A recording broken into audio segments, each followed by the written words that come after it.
The public expects their elected officials to recognize critical situations and have the courage and the ability to make decisive decisions when managing critical issues.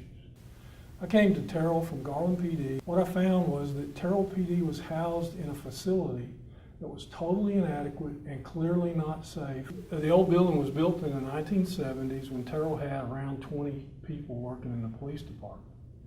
When I came to the police department, we had 51 persons authorized to work in the department.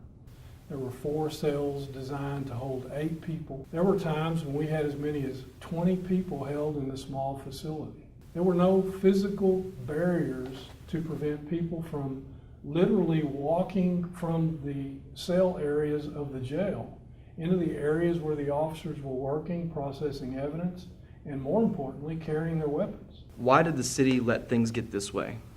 Well, you know, things tend to happen slowly over time, and in this case, this example's 30-year time.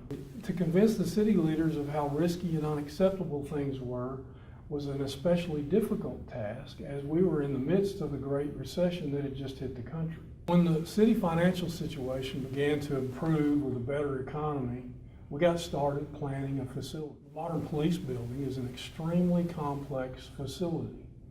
Consider all the technology we use today in law enforcement: computers, radios, cameras, communication equipment, and certainly crime lab and evidence processing technology. Hal Richards was the mayor at the time, and he stressed the need to communicate to our citizens that something needed to be done, and soon. We knew that few people had actually been in the facility, so we produced a video tour of sorts of the entire facility.